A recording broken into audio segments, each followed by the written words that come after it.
ठीक है, दो तरह से जब कांग्रेस डिवाइड होगी तो उसमें से एक्सट्रीमिस्ट निकलेंगे। ठीक है, अभी हमारे पास कौन है, मॉडरेट है। ये मॉडरेट लीडर इसमें अगर देखें हम तो दादाभाई नौरोजी आता है, और उसके बाद फिरोज शाह मेहता है, डी वाचा है, और डब्ल्यू सी बनर्जी है या S N Banerjee were key figures who influenced Congress strategy in the initial era, यानी कि महत्वपूर्ण रोल इन लोगों के द्वारा पहले स्टार्टिंग फेज में अदा किया गया। And these individuals were firm supporters of the liberal and moderate political approach। मतलब ये कैसे व्यक्ति थे, इनका जो नेतृत्व था वो काफी ज्यादा लिबरल था। ठीक है, मतलब कि ये इस तरह से नहीं, रेवोल्यूशनरी नहीं थे, मतलब ये रिवॉल्ट नहीं पसंद करते, लड़ाई झगड़ा पसंद नहीं करते, ये बात फॉर्मल वे में करना पसंद करते थे, ये लिखित में बात करना पसंद करते थे, ये मतलब कि प्रोसेसर जो मेथड है किसी भी चीज को करने का, जैसे होता है ऑफिशियल मेथड, उसी वे में काम करने का प्रयास करते थे।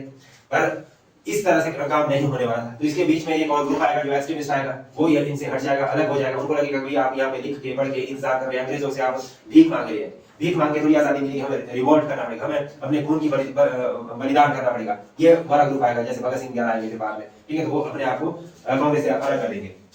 बट ये कैसे है, ये जस्ट लिबरल है और मॉडरेट पॉलिटिकल अप्रोच को फॉलो कर रहे हैं। They were labeled as the moderates to differentiate them from the subsequent neo-nationalists known as the extremists who arose in the early 90s। ये मतलब कि 1905 के आसपास ये नया ग्रुप यहाँ से बन जाएगा। किसका, या तो आप बोल सकते हैं इनको नियो-नेशनलिस्ट या आप बोल सकते हैं एक्सट्रीमिस्ट।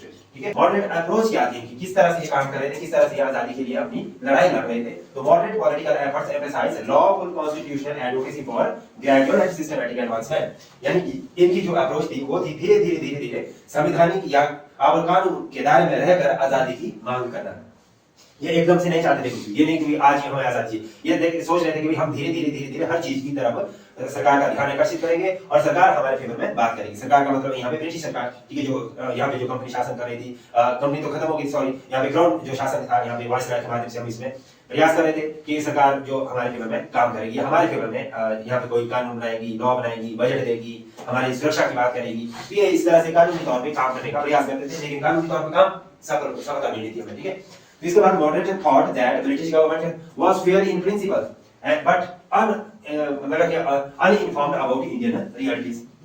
ये क्या सोचते थे, इनका विचार ये था, मॉडरेट जो थिंकर थे, तो इनका ये विचार था कि भाई जो ब्रिटिश सरकार है वो कैसी है, फेयर इन प्रिंसिपल, यानी कि वो सैद्धांतिक तौर से काफी ज्यादा फेयर है, मतलब कि वो लोगों के हित करना चाहती है, लेकिन उनको भारत की समस्याओं के बारे में सही से पता नहीं है, और उस समस्या को हम उनके सामने जागरूक करेंगे, और जब उनको समस्या बताई जाएगी तो वो निश्चित तौर से हमारी समस्या को भी सुनेंगे और इसका निवारण भी करेंगे।